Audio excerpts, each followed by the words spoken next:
Let's open up the Vintage Collection 3.75-inch figure of Ahsoka Tano Peridea and compare her to earlier versions. Varykino. If it's Star Wars, we collect it. Hello there, thanks for visiting Varykino. The most recent Vintage Collection 3.75-inch range of Star Wars action figures are starting to hit retailers, and generally for us here in New Zealand, that can often mean a little bit of a longer wait compared to the United States, but I was so excited when one particular online local retailer started stocking the new wave, the one that includes Jodna Narwood from Skeleton Crew, and as you can see, Ahsoka Tano Peridea. So of course I had to grab all of my favorites, and they've just arrived this week. Now, I love the Ahsoka live action series, and I especially am fond of her new white outfit that she wears towards the end of the series. I love the details on it, so of course I have to have it in my Vintage Collection action figure collection. I can't wait to open this one up. I am curious to see how this one compares to earlier versions, particularly on the Ahsoka backing card, because there are a few differences in her look compared to some of the earlier ones, so I'm really excited to compare some of the Ahsoka figures side by side just to check out the differences. It's going to be a lot of fun. Thank you so much for hanging out with me today. Coming up really soon, I'll take a closer look at Ahsoka Tano Peridea out of the packaging. We'll check out her accessories and details, but first let's take a quick look at the backing card. The backing cards for the Vintage Collection line are heavily inspired by the original Kenner backing cards of the 1970s and 80s. We still have the Kenner logo on the front as a fun nod to the history of Star Wars figures. Up the top, we have the Star Wars logo around the Ahsoka series logo here in red. I love that artistic logo design. Looks really nice on this backing card. We have a single chrome racetrack design encircling the character art here to the side. And for the nameplate and accent color for the figure, we have a really nice blue. I feel like blue associates with Ahsoka quite nicely. Of course, she has blue stripes on her Togruta Montrol there, her head tails. Now, the card art here is a really nice promotional shot of Ahsoka from the Ahsoka series. It's got a really nice, clear, high-res image here centered on her face. I really like the expression. I like the pose. We can see her holding her lightsabers there, and we get some costume details down the bottom. It feels nicely balanced, not too close to either side. Sometimes they're too close to the bubbles. Sometimes they're cut off by the side. I feel like she's nicely centered there. We've got blue up here for the nameplate, Ahsoka Tano. This one is noted as being a Peridea version, of course, because she now has a new outfit. That blue color, again, used behind the figure. I feel like that really lifts her out. Of course, she's got pale colors. The blue really sort of makes her stand out against the backing card. She has two accessories, a long, clear lightsaber and a shorter version here, and they are packaged to match up with the hand that she holds. Long lightsaber in her right hand, the shorter SWTOR version for her left hand there. Some really nice costume details here. I can't wait to get her out to take a closer look. Moving on to the back, we have that same blue accent color used across the top half here of the backing card. We have a shot of the front of the backing card here and a nice close-up image of the figure out of the packaging holding her lightsaber accessories there. Quite a nice pose there. We do have a blurb about Ahsoka here on the back in a few different languages. I'll quickly read it. Ahsoka Tano's quest to stop Grand Admiral Thrawn brings her beyond the galaxy once more to the world between worlds, where she gains newfound wisdom. So I really like that that is unique to this specific version of Ahsoka. It's not about the series, it's not about Ahsoka herself, it's very tied into this particular costume design, which I really like. Well, you can see up the top, this one is VC338, and the rest of the backing card here is barcode, copyright, all of that kind of stuff, and we have the Vintage Collection logo here on the back as well. So while she is still carded, I want to take a quick little look and compare her to the earlier Ahsoka version. Of course, we have the original sort of a blue-gray outfit on the Ahsoka backing card. So these are the two figures of Ahsoka from the Ahsoka series in the standard figure line.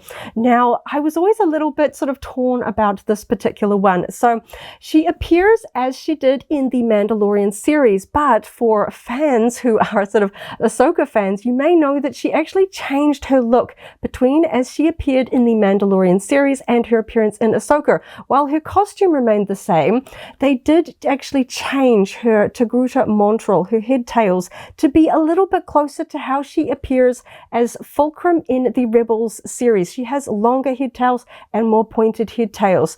So when you compare these two figures side by side, you can see that while Hasbro reused the Mandalorian version of Ahsoka, which is inaccurate to how she actually appears in the Ahsoka series, they finally changed her head tails for this Peridea version. Looking at them side by side, we can see that we have the vibrant blue, a little bit more muted here, and they are much shorter on this version, much longer here, and even the striping is different, particularly around the top, around her sort of top horns. Of course, her headband does change with her outfit, so that is accurate, and I'm kind of hoping that perhaps now that Hasbro has a correctly sculpted headpiece for this version of Ahsoka, maybe, just maybe, we will get a recarded or a reissue version of this Ahsoka with this particular headpiece detail, because this is inaccurate to how she appears in Ahsoka.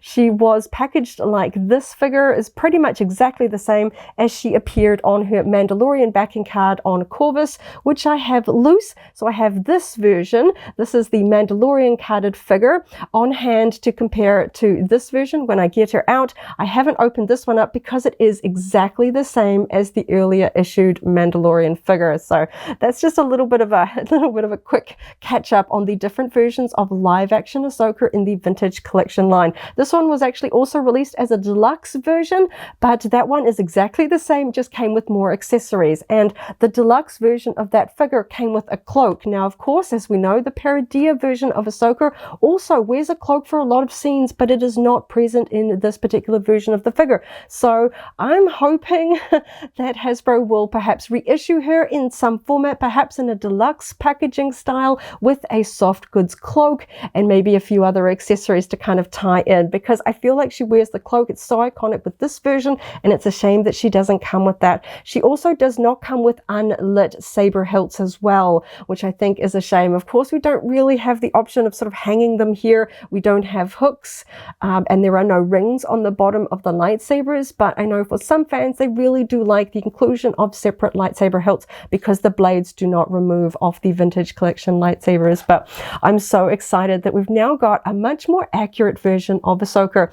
Just looking over the costume details, there are a couple of details that I think are maybe particularly a little bit amiss, and we'll go into that a little bit more once we open it up. Just as a quick comparison here, they seem to have reused the armbands from this version. Now, taking a quick look at the costume reference here, you can see that she has these kind of crisscross armbands that expose sort of diamond shapes cutouts where you can see her orange skin showing through the armband. Quickly looking at this reference, those crisscross cutouts in her white armbands are not apparent there. They've kind of closed them up. Must be helpful in terms of all of that body paint. But on the figure, they have reused the upper arms, and I can still see the orange cutouts in these sections, which I think is a little bit odd. You think it'd just be easier for them to paint it all white because that's how it appears. So unfortunately, we've got a little bit of an improvement here in terms of the sculpting of her head tails, but we have a small costume detail that's just standing out to me. Just kind of is a little bit unfortunate when we can see something that is not matching up with the high-res sort of reference picture that is right beside it. It really stands out. But other than that, I can see some really nice updated costume details in terms of all the strapped armor and the differences in terms of the way that her tunic ends at the belt rather than flowing down. So let's get stuck in and open her up. This is going to be exciting. So now I have the Ahsoka Tano Peridea figure out of the packaging, as well as her two clear lightsaber accessories. So let's get stuck in. I'm really excited about this one. So she looks really cool. When I get them out of the packaging, I do a bit of a quick look over at the details. I did notice one small little flaw. We've got a little bit of a sort of a gray scratch in the orange on the back here, just by the back of her shoulder. Very small in the back, but I do like to look over. She's got a lot of patterning on her Togruta Montrol, her head tails here, and you can't see that when they're in the packaging. So I really like that she looks nice and tidy here. You know, that's a lot of intricate detail there. So really nice detail there. Just that tiny little mark there on the back of the orange. It's kind of minimal, not too bad. The rest of it looks pretty cool. Here we can see some of that detail that's completely hidden while it's on the backing card. That's one of the fun things that I really like about opening up my figures. You get to see all aspects of them. Sometimes it's a little bit hard to see all of the details while they're in that plastic bubble. Let's start from the head because there's a lot to go over here. And I do have that earlier version on hand for some comparisons. So I really like the shape here that we've got in this new sculpt. It's much longer. I know that when the first, shots of live action Ahsoka came out, fans were a bit disappointed that she seemed to be so different to how she appeared in her older self as Fulcrum in the Rebels animated series, because that is sort of the closest in timeline to how she appears in her live action form. So I believe it was, for stunt reasons, we've got a live action performer and, long silicone or latex headpieces can, get in the way of fights. So I believe they kind of had it shortened. But when she moved from a Mandalorian series, when they finally did the Ahsoka series, they took that opportunity to tweak her to be a little bit more like she's seen in Rebels. So she had slightly taller peaked horns at the top and much sort of longer, and the sides kind of flare out just a little bit more than they did in the original series. And overall, I really like the compromise. We've got them to an appropriate size, length and shape for stunt performing and for the comfort of Rosario Dawson, the actress herself, as well as her stunt performers, but also feeling like it's kind of the longer length like we got used to her appearance in Rebels. So I think that that's a really nice balance there. I know that we saw Togruta earlier on in Star Wars, like Shakti in the prequels, but she doesn't do a lot of stunt work as we see her on screen. We see a lot of sort of acrobatic fighting style from Ahsoka. So I do appreciate that kind of middle ground. And I really like the fact that this is finally updated. I was a little bit worried, with those earlier figures that they would just keep using the same headpiece, and Hasbro has finally redone it. Just a shame that they didn't just do it for that earlier carded version, knowing that that was actually different between the Mandalorian series and the Ahsoka series. So a little bit of a shame. It took them longer, but they finally got there. And I really like the way that this looks. Sometimes on some figures, they kind of cheat a little bit and don't do the striping all the way to the underside. This looks almost continuous around by the cheeks. You can see it sort of really close in there, and it loops in all the way. Really nice. We don't have these sort of dead patches, particularly on the sort of the hanging ones down the front. Those are nice and sort of all the way around. They are flexible. You can just sort of see where the lines don't quite meet up right there on the inside, but that is really small. You can just kind of see how that printing would sort of wrap around and not quite meet on that edge. Very small. You can see that we do have a little bit of wiggle movement, which I feel like is quite good for these particular pieces. They are flexible head tails, not sort of solid horns there. Just a little bit of wiggle, not too rubbery, because I do still like the fact that we've got quite sharp points at the top here. They really press into the skin quite nice there, and they're not necessarily necessary to be sharp, but I like the sort of sharp detail that we get from the slightly sort of sturdier plastic. And of course, we've got the one hanging down here in the back. Because it's thicker, we don't get too much of a wiggle, just a little bit of a flex at the bottom there. And that one, if I look right on the underside, you can kind of see that the striping does actually go completely around these lower ones, completely wrap around on all sides. If I can kind of turn it to the side, you can see that is a really nice detail. To be honest, I thought maybe they'd just kind of do striping across the top edge and it would just be white on the underside, but we still have those lines on the underside. Really nice level of detail. I really like the painted horns here at the top, the fine detail. Just really nice. It is so distinctive. Her striped sort of montrals here are just so much of a part. I think we've maybe got a little bit of sort of, not quite a smudge, but just a little bit here where the paint is perhaps a little bit thinner compared to this section over here. This one looks like a nice solid painted line. I feel like we've just got a little bit here where it's just like, just a little bit of a thinner patch there, but it doesn't really draw my eye. It still looks nice and tidy. It's not a complete smudge there. Really nice. And of course, we've got her new silver toned headband. She had a brown one as we saw her in her sort of dark blue outfit. She's now got a new silver headband that matches her outfit. And if you've ever played the online game Star Wars: The Old Republic, this headband is very similar to one that is available for Twi'lek players in the game. Very reminiscent of one of the designs that I actually have on one of my Twi'lek characters in the game. So I really like the design of this. Fits in really nicely. The sort of the ear cup areas there tucked in very nicely there. Now it looks like from the top there that the blue and white head tail section is separate, as we would assume, joined into the headband, which is actually sculpted as part of the face. So we get this really nice tight joint in around the ear area there. Very nice. And of course, I think it would be really hard to do a live action version of Ahsoka without the modern era of the photorealistic digital printing for faces. Of course, she's got her iconic white face markings there on her orange skin, but also the really fine detail. We've got the accent color on the lips and the eye detail. Of course, she doesn't have eyebrows. We've got that white painting, but the platen placement being so tight up against that headband, really nice. There's no spilling over of the silver on her face there that I can see, and those markings there look quite nicely aligned, you know, evenly spaced on her face. Of course, if they were off center or off alignment, that would be quite the shame. They look really nice aligned there, just that fine detail. Of course, the earlier versions of Ahsoka are animated, which I think works better with that sort of older style of painting. Very strong lines, you know, simplified details. But in the live action era, I think she looks fantastic with this new digital printing. She looks really, really cool. And I just can't get over how nice that blue and white striping looks. Really cool. Okay.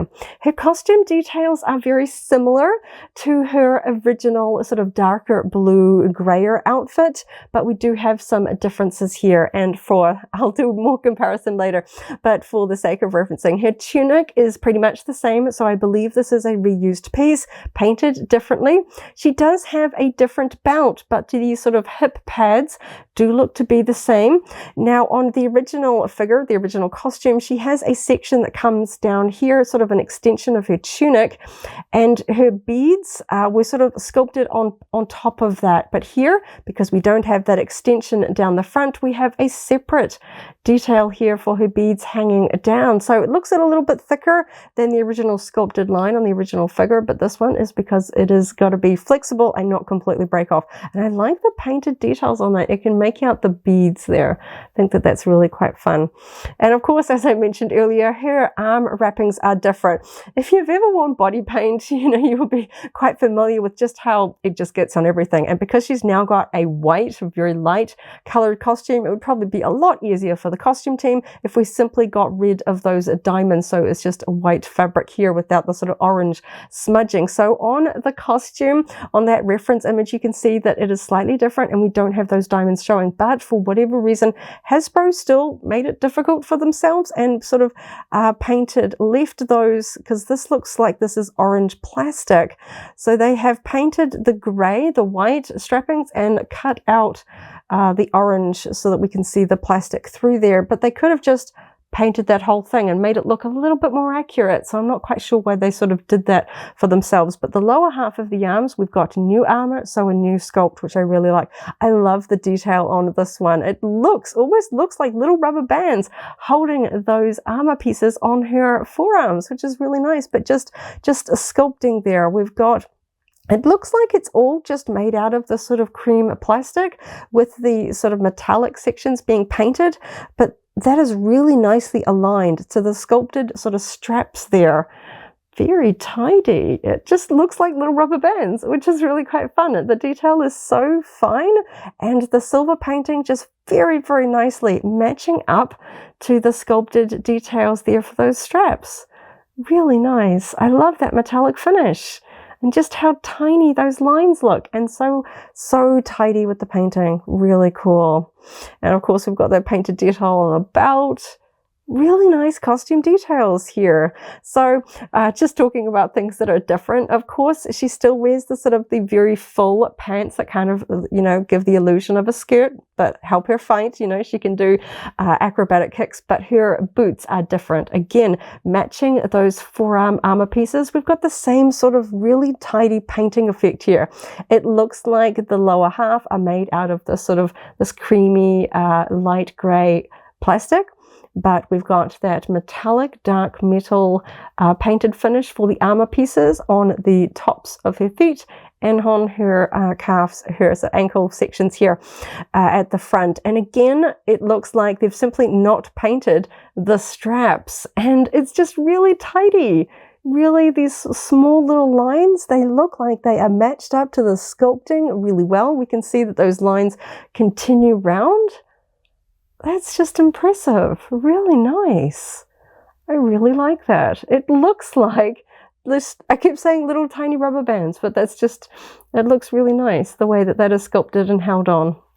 So yeah, really nice paintwork across the board. We'll take a quick look. So of course we've got painted orange hands here, whereas other sections are orange plastic with details painted over the top. But this looks like, again, that we've got a pretty good match in terms of the orange tone. Sometimes when we get sort of a bit of a mismatch, sometimes you can really tell what's painted and what's plastic, but we've got a pretty good match here of the orange paint used for her hands. And the detail on her belt also looks very well painted. We've kind of got the similar crisscross shape to her early one. We've got a tiny little patch of white paint where it shouldn't be over here on the belt. But the details on the actual buckle, and of course we've got her beads hanging here on her belt. Nice sculpting, and everything looks pretty well aligned. I can even see the paler paint of her strand of beads hanging down here over this sort of creamier, warmer tone of her hip pad here. And we've got those yellow details hanging down here. Tiny bit of a difference, of course. The sculpting here is quite small, a little bit more accurately scaled, and then for the section hanging down, it's suddenly a lot larger, because I don't think Hasbro would be able to really safely and sort of securely sculpt a piece of hanging down plastic that is this small. I think there would be too much of a risk of it snapping off. So they've kind of made it just a little bit thicker so that it doesn't, you know, it can still be a separately sort of flexible piece hanging down the front, but kind of they've had to compromise a little bit just in terms of the thickness. It isn't the same thickness as the rest of the beads sculpted on the belt, but I honestly don't mind that. I would much rather have this detail than not, or have it sort of weirdly sort of painted on the top part of the pants. I think that would look a little odd. We do have very, very tiny sculpted hooks. It's a little bit hard to see because of all of the vertical lines, but we do have a tiny sort of little rectangle sculpted here at the top on that pad. Now that is supposed to be the silver hook. You can see it on the reference picture, the silver hook where her hilts would be hanging when she's not using them. But here it is not painted silver. It is not standing out against the rest of the paint here. So I kind of wish we had a little bit of silver paint, because I can feel that section with my finger there. Of course, it's not a sculpted hook. There aren't any functionality to it, and it is quite hidden by the strand of beads on this side. So I can kind of understand why perhaps this one's not painted. It might look a little bit odd to have one painted and one not, but tiny little bit of missed painted detail there. In terms of the tunic, it's a little bit hard to see, you know, really well, because of course her head tails are kind of hanging down there, but we've got a lot of nice sort of gray, cream, and different tones there in that all looks pretty tidy running down the front around the neck. And of course we've just got that little bit of mismatch here at the shoulder and the back. I like the cords hanging down here from the back here, because these are painted, and then I believe that's painted because of the edge here. I believe her belt is made out of this color plastic just because of the neatness of that top edge. So these would be all fully painted, and that's quite nice. Yes, the underside, oh, if we pull that up just on the underside, you can see how it's not painted on the underside. We've got the original color there that matches the rest of the sort of rubbery section there. So the top is painted dark, but when you flip it over, you can see the paint hasn't gone all the way on the underside. And honestly, that's not a big deal. You know, I'm never really going to see that. I'm only seeing it because I'm pulling it up. We can see the sculpting there on the rest of the pants there, the articulation. Yet trying to articulate these full pants is really quite tricky. tricky, and I do really like the way Hasbro does it. I usually go through the painting and the sculpting. I'm jumping around a little bit. Just with this tip to the side, I can just start to notice a little bit here where the cream, sort of the shirt paint, is a little bit creeping over here to the edge of this grey line, kind of because when I'm looking at this edge, I can kind of see it more, and it's just a really faint sort of over creep here a little bit on that edge, but it kind of lines up where her head tails are going to fit, so I'm probably never going to see that once I get her in line there. One thing that does kind of bother me with the Ahsoka Tano figures is the fact that the hinge pieces, the plastic that they use for the articulation on the shoulders, never seems to be quite the same color match as her arm orange. It always kind of stands out. It's always a little bit of a different tone here. Better on this figure than in some of the others I've seen, where it almost looks a little bit more beigey than orange, but it does stand out. It's not a perfect match there, but of course if we're going to start doing some poses, that's going to get hidden. But yeah, it does just sort of stand out when you're looking at her from top down. Not a common angle, of course. Most of the time we're going to see her from the front, so that's a minor note there, but on the whole, I'm really, really liking this figure. I think this was perhaps my very favorite version of Ahsoka from the live action series. So let's quickly do some articulation checks. So we can turn her head side to side. Those head tails don't stop her from turning all the way around. That will flex over the shoulder if you really want to get adventurous with the way that you can pose her. But of course, we've got one hanging down the back, sort of like long hair. So that is going to completely stop her tipping all the way back, but she does have a bit of more sort of flexibility. I can get a bit of a gap there at the back, so I can tip her head down. Even though she's got these hanging down the front, they're not too restrictive. They do kind of hit there a little bit, but we can rock those backwards and forwards there. Of course, I can do a little bit of movement with this, but they're not really going to stay in a different position. They're going to sort of go back to their neutral position there. We do have pretty clear freedom of movement around the arms because, of course, she's got bare arms. That usually bodes well for articulation and range of movement there. We can get quite high with her arms there. Most of the time we get to about there, but she can go higher, which is quite nice. I can get to about there, and then it starts to put up resistance. And of course, we can swivel it all around.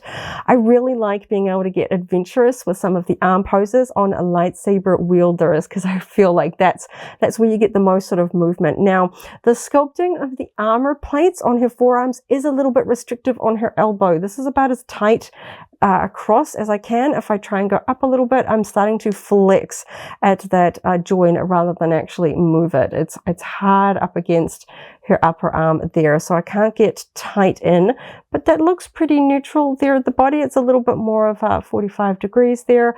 I'm not going to go up much higher than that, but nice movement at the elbows. And even a lot of the times I don't like the way articulation looks from the front, and then I like to sort of bend it at the elbow because of course it hides away. But because we've got a lot of sort of lines and articulation, I almost don't see that. It's a little bit more minimal. Of course her joints are smaller because she's got smaller arms, but that's actually fairly well hidden and it doesn't draw my eye quite the same as it does on some other figures. But of course I'm probably going to have those bent elbows. We can see that articulation there in the back.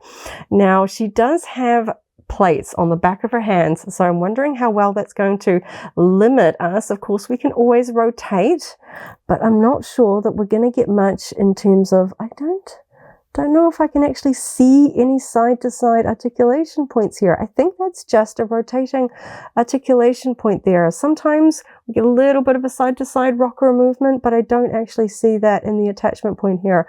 Probably because we've got these big hand plates there and we wouldn't get much in the way of side-to-side. I'm just quite awestruck with that metallic paint and those little crisscross lines. I really like it. It looks like something attached over the figure, which is just incredible for this small scale. That's kind of a detail I would perhaps expect more from the Black Series scale. So I kind of like the fact that her hands are a little bit more natural naturally to tip down. They're not completely straight with her forearms. I kind of like the fact that even when you line them up, they kind of tip down. I think that that's quite nice. It looks quite natural. So even though she's got her hands in a sort of a classic C grip, of course, she's going to hold two lightsabers. She's going to need that classic grip. No extended trigger finger because she's not going to pick up a blaster with this particular figure. So I like that. So of course, we've got a belt here for her mid-torso sort of articulation point. So yeah, she's a bit stiff, but there's a click, kind of finds a stopping point and it clicks, but that is good movement. She's not snapping back to center, so she can do some twisting. We can see sort of a little bit of the sculpting showing here at the back as I'm sort of tipping her around. It's a little bit more hidden when she's in neutral. Very clicky. It's not a smooth turn, but I feel like it's not fighting me. I can move her around, which I like. So these hip pieces, like the rest of the plastic, are sort of from the belt. These sections are all made from a bit more of a flexible plastic so that they will move out of the way of her legs, and the same can be said of these hip plates. Now they are thicker, particularly around where they join at the belt there, but they will flex a bit. So let's test out how well we can move her legs. So bit stiff here on the articulation. I can get it to there, but it's a little bit of a fight. I think perhaps this is putting a little bit too much pressure on the side. So I can pose it there, but it's fighting me a little bit. So again, to the sides, I can get a little bit better. I feel like sometimes the sides are a little bit more of a firmer articulation point. I can get her quite wide. And that's holding that pose quite well. But yes, a little bit more stiff on the front. We do have those sort of swivel points there at the upper thigh. Sometimes I don't really need these because I find that those lines do draw the eye, sometimes in not so great ways, but especially because she's got such a strong draped sculpting here for the pants. It really it bothers me a little bit when the lines are clearly not lining up. And sometimes I get worried that I've like completely lost where the natural sort of alignment is, but I do understand that that is an important sort of swivel point. We've got a little bit more of a gap on this attachment point than on this one. It kind of doesn't match up quite as tightly as this one does. Perhaps I've moved that a little bit too much there. So I love the way that they do the knees on this one. Sometimes when I'm looking at it, it kind of reminds me of the old 5-point of articulation figures because you can't see any knee articulation, but that's because they've done this sort of interesting, sort of almost like an S curve here in terms of the articulation being up higher in the back, and then it comes in all the way down at the bottom, coming in just above the boots. So a little bit stiff, but we can still get a really nice leg lift, and that's actually higher than some figures can manage, which is really nice. And it doesn't look weird from the front because the fabric looks like it's sort of draping and folding under. And of course, we've got a little bit of sort of a clunky look here at the articulation. We've kind of got a complete sort of see-through section there, but that's right on the underside. You're not going to see it. In terms of the way that the figure looks for posing, really nice compromise in the way of sort of still getting those full pants, and we can still bend her there at the legs. And of course, we've got some nice toe point range of motion there. Doesn't go forward because she's got that thicker sort of armor plate across the top of her foot that's completely hitting there. So she's not going to go sort of pointed forward there, but we've got quite a good range of toe back before we sort of hit at the back of the leg there. So she's going to be really fun to pose, I feel. She does some really cool jumps in the Ahsoka series. I still love that iconic shot of her sort of jumping through that glass window. That was such an awesome shot. So she's going to be a lot of fun. I like the freedom of movement at the arms. She's got slender arms, really nice free articulation. It's not fighting me. It doesn't feel flimsy. It's going to hold those poses quite nicely, because she does have two lightsabers, a rare character. So we need both arms in order to sort of get some really cool poses. You know, sometimes she's got her sabers held in front of her, sometimes behind at the back. So you really want a full range of motion to sort of really get those sabers wherever you particularly need them to go. So this is going to be really fun. Okay. So let's get her sabers in her hands. So Of course, they are cast in one length of clear plastic and the hilts are painted. They are not separate and removable. To be honest, if I have to choose, this is my favorite way of doing lightsabers. I remember I do kind of have fond memories of the older sort of prequel era where we had those little metal hilts and then plastic blades, and they had that tiny little insertion peg. The metal hilts were fun, you know, magnets in the hand so they could hold them and all that kind of stuff, but they were so prone to breaking off, those tiny little attachment points. This one is a less, you know, not impossible, but less likely to break. You do get a little bit of a streamlined, simpler hilt, but it does make it easy for them to hold. We don't have any kind of ring or peg to attach to her belt. Sometimes we've got tiny little holes and a little bit of a peg. I don't really like those pegs. They're so big and hard for characters to hold. So I do like it if we have them like this, but I do kind of wish Hasbro would compromise and give separate hilts for fans that want them to be unlit sabers.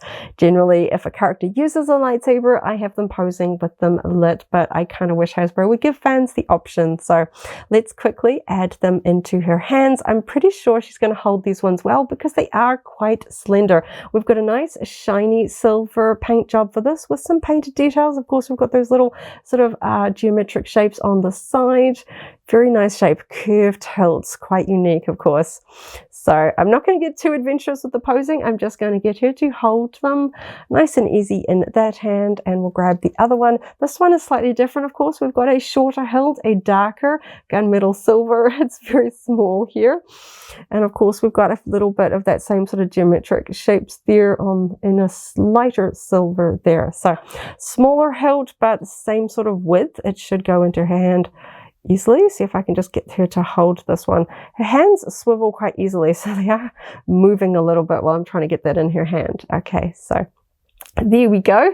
Bit of an awkward pose to start with, but I just wanted to show how easily she can hold them in her hands, and we can see the difference in the length of the blades there. The Shoto in her left hand and the standard length one there in her right hand. So really cool. I'm loving this figure. So excited to have this one in my collection. One of my favorite versions of Ahsoka. Let's quickly grab her earlier version and do a quick comparison between the two figures. So now I have the main two versions of Ahsoka Tano in the live action format series from the vintage collection. This one, of course, is the Ahsoka series Peridea version, VC338, and this one is technically from the Mandalorian series, VC222, the Corvus backing card version. Now I have this one for comparison. I know she does exist on an Ahsoka backing card. That one is VC297, but the figures themselves are identical, despite the fact that she does actually change in appearance between the Mandalorian and the Ahsoka live action series. But let's get stuck in and take a little bit of a closer up side-by-side comparison between these two figures. Now we can see some of those reused pieces, but now that I've got them out in the packaging, you can see that there are some color differences in terms of the plastic used for the orange. She is actually a little bit of a different color here, a little bit lighter, a little bit darker on this one. And something I was really keen to see was the back of them. So a little bit different here in terms of the cords because the belts are different. We can see that they are much longer cords on this one, a different sculpt. So that is not a reused piece there, but we've got very different markings on the back of her montrals, her head tail section there. The blue on this one is a little bit thicker and a little bit smudged together on those thicker bands, and I feel like the paintwork overall is just much neater on this new Corvus section. One area in particular, if I can just hold these two together, the lightsabers are going to get in the way, is up the top, kind of on the top of her head. This one has kind of like a fern frond, almost a little thin hand painted section. I feel like this one is a lot more accurate. It's a really tidy little lines there because her head tails did change, so this one isn't accurate to how she appears in Ahsoka, and I'm just slightly annoyed that Hasbro didn't make those changes when releasing the VC297 on the Ahsoka backing card. They simply reissued a straight recard of the Mandalorian version of Ahsoka, but now we've got the much improved, updated version there. Really nice paintwork, and I just love the longer sort of head tail strands in the front. Just looks really nice, because unfortunately this is the only version of this outfit figure that we have to put in an Ahsoka series display, but her head tails are incorrect for how she appears in the show. It is, you know, unfortunate. Now you can see what I was trying to describe in terms of her beads hanging down the front. On this particular action figure, she has a separate section of the tunic that hangs down in the front between her two hip pads, where they have sculpted and painted the beads hanging down as a continuation of that loop on the right side of her belt. Now on this version of the figure, we don't have that section of tunic sort of hanging down between the two pads. It's just pants. So now we've got a separate sculpted section of beads hanging down there that are flexible. This one looks more accurate because we've got a much finer small strand that matches the size and scale of the rest of the sculpting, whereas this one, it suddenly gets a bit big because it has to have a certain width just to sort of exist without it sort of snapping off there. The forearms are different. They are not reused, although those upper arms are. You can see those cutouts that are accurate for the dark blue version of her costume. The armbands on this one are not accurate, unfortunately, but I guess if it really bothered you, you could sort of fill in those little orange triangles with a little bit of paint, sort of try and mask those up. I can only imagine.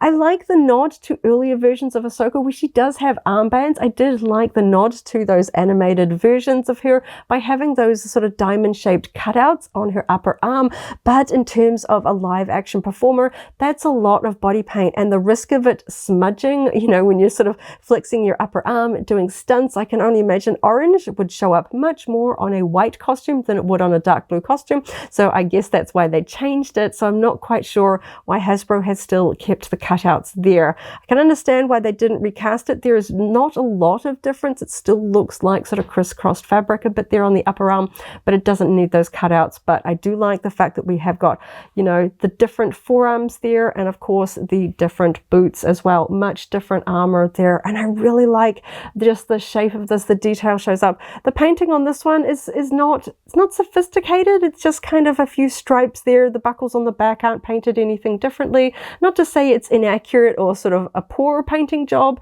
It's just not very, you know, it just doesn't really sort of stand out. It just looks like dark gray, just that kind of thing. Of course, we've still got that same fantastic sculpting on the pants in terms of the way that we get that articulation at the knees. It's just a really nice, smooth sculpt.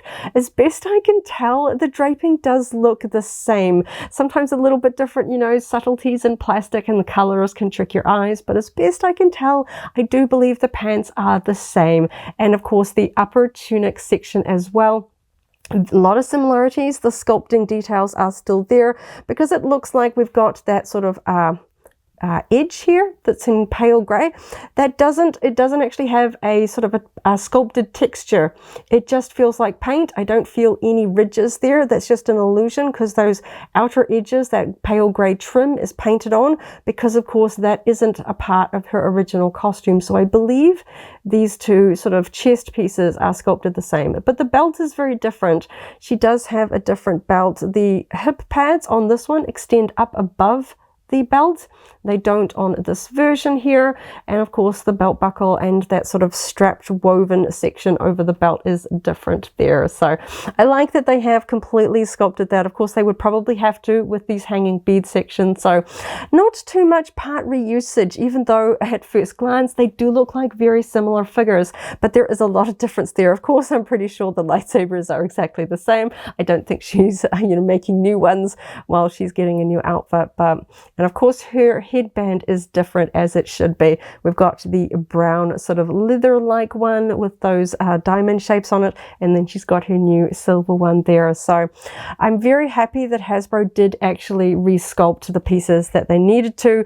I guess it's just those upper arm sections that I'm just a little bit confused by. If they had just solidly painted them, that would have been perfectly fine. I would have understood the part usage there, but she looks really cool. I'm really happy to have these two side by side. I'm going to work work a little bit on the poses, of course, and get her into some really fun poses. But I'm really excited to see the upgrades. And I think maybe if you weren't so fond of the earlier Ahsoka carded series version, VC297, because it was a complete redo of the Mandalorian version, I think you will be much more impressed with this one.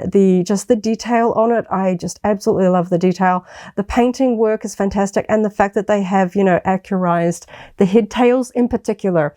Massive step up. This is the truest version of Ahsoka as she appears in the live action series. Just a shame.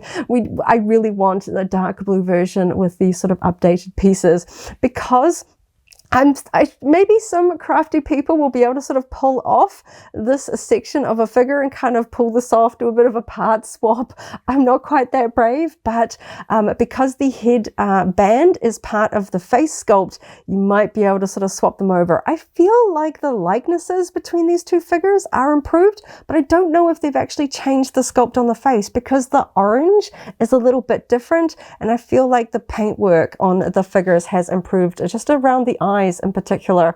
I feel like this one is a little bit more expressive and sort of a realistic likeness of Rosario, and just in terms of the eye details. This one sort of looks like a toy. This one's got that sort of incredible modern painting detail that just looks more realistic, because this one's a little bit old by now. This one's a couple of years old, of course, the Mandalorian series, and we've got those big increases in terms of the paint application. You can just see the difference. Interesting that the oranges are different there, but yeah.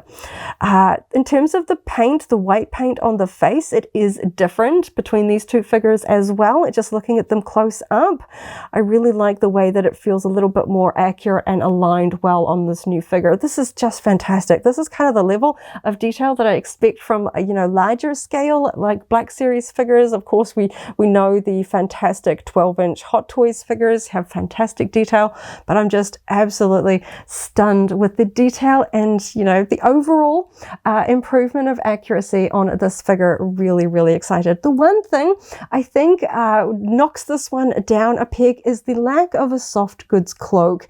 Now, of course, when this one came out, it came on a standard card, as you see here, and then it was released as a deluxe version that came with the Morai, the little green bird, Grogu, and a couple of other sort of lights and accessories and stuff like that. But the main thing that I got that one for was the fabric soft goods cloak, because she wears it, and she wears a soft goods cloak with this outfit, which this one is lacking. So I'm kind of hoping, I know we don't like it when Hasbro just re-releases the same figure with just one or two different accessories like the recent Mandalorian figure. I'm really hoping that they do reissue this in some format with a soft goods robe. I think that would have made it perfect. I know some fans would want singular unlit hilt accessories as well. That's not a deal breaker for me, but I understand that that would be just the icing on the cake for collectors. But as this one stands, the detail, I'm just so happy. As an Ahsoka fan, collector, this is just an amazing figure, and I can just see how improved it is on this earlier version. Really, really happy with this one.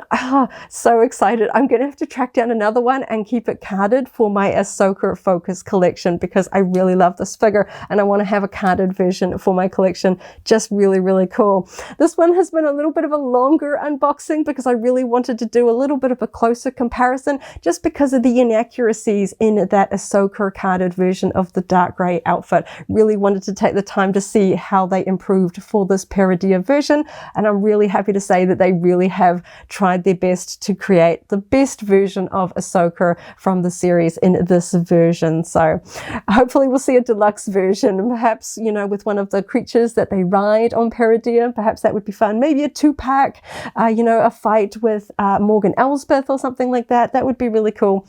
But either way, fantastic figure. Absolutely happy with this one.